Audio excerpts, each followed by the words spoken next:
Today I wanted to read an email that I got from someone who was going through a breakup with her ex-boyfriend. She's on day 9 of no contact, and she wants to know if he's ever going to come back. The situation, she says, to break it down, my boyfriend and I have 2 years. We just broke up 2.5 weeks ago. It's their second breakup. Since September of this year, he started school, and our relationship has gone downhill ever since. We reconnected again in December. He called her on the phone telling her that he missed her and he bought her a necklace. So he, at that point, was chasing her or trying to get her back. And then the second time what happened was that their second breakup, he broke up with her. And he insisted, she says, he insisted that I've ruined his life, how depressed he's been this last month. He doesn't see us going anywhere. She says, I was not the girl he fell in love with. I never thought the one person I know more than anyone else, the love of my life, who said forever and always, would be the one to rip my heart out of my chest and stomp on it 1,000,001 times. And he was so nasty and cold when he broke up with me and said the most awful things that anybody's ever said. And it's been 2.5 weeks now since they broke up, and she's heard through the grapevine that he's dating someone else. So this is a really common situation. Even if it's like the second breakup, some couples break up once, they break up twice, they break up 3 times, the breakups just happen a lot. And it's really hard to be the person who gets dumped because you were left with a sense of powerlessness. You don't know what to do. You do something, which is call your ex and text them and send them Facebook messages begging them to take you back, and they won't, because you're sending them the signal that says, I need you really badly, and so they figure they don't really have to care because, they've got you no matter what. They're you're so desperately attached to them and so desperate for their love that they don't need to, they can just ignore you. So, this is why we have the no contact rule, which is, it's not supposed to be used to make somebody jealous or to miss you. It's more kind of to help you heal and move on. And then when you pass that initial desperation stage, you'll be more in a position to reconnect with your ex next time you see them. Assuming that they've not, put a restraining order against you or something, you're probably going to run into them again. So the key is to make yourself as attractive as possible the next time you see them. And this is where, with the no contact rule, you can take that time to do all the stuff that you really love to do. Get outside, hang out with your friends, your own friends, catch up on work if you've got work that you need to get done.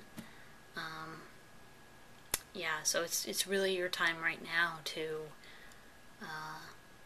explore yourself and get back in touch with yourself. And you really should be gentle with yourself and take time to administer enough self-care at this point, because breakups they're really difficult.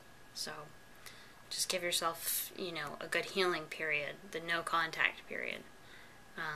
It can be 30 days, it can be, 6 months, however long you feel you need to be away from your ex until you can get back on your own feet, be independent, and not need your ex to live. You'll find out that you actually don't need this person, even though you feel that way right now. You feel frustrated and confused and heartbroken, but you'll find out through the no contact period that you can stand on your own 2 feet. So, there's one more thing that you should do to initiate the no contact period that will leave your ex in a position to come back to you later on and kind of give you the power in the relationship. Of course, you want your relationship to be equal, but right now it's unbalanced because the ex has all the power. So to give you a little bit of the power back, you need to actually write them a breakup letter. And you want this to be ideally a handwritten note, because if you do an email or a phone call or a text or something, you run the risk that they're going to respond right away. And you don't want them to respond right away. You want this to sit in their minds, this letter to sit in their mind for a little while, and they can just kind of think about all the stuff that's happened. They can think about their feelings for you, and so handwritten letter is best. And aim for 2 paragraphs, because all you're doing in this letter is, first, you're going to agree with the breakup. Say something like, within the past week, I've done a lot of thinking and I agree with your decision to leave. We are not working right now, and this time away will be beneficial for us both. I recognize that I played a part in us not working, and this will be a great chance for me to acknowledge, that I was responsible for that, and to work on myself. Now that's the first paragraph. Acknowledge that you were the responsible party. It doesn't matter if you feel that way or not. Just say that. Okay, so the second paragraph is to tease your ex a little bit. Throw in something exciting that's going on in your life. I've got a lot coming up in the next few weeks that I'm really excited for, and it should be a lot of fun. Now try not to lie. Ideally you should actually be going out and reconnecting with your friends and making plans and doing stuff. Get your life, get active again, do the stuff you really love. Find your passion. This is the best time for you to do that, And then when you tell your ex that you're doing stuff, they're going to be interested. It's going to pique their interest. So then at the end of the letter, just say, call me if you want to talk, and sign your name. And you don't want to say anything else beyond that in the letter. Just keep it very short, simple. Say, I agree with your decision to break up. You were right.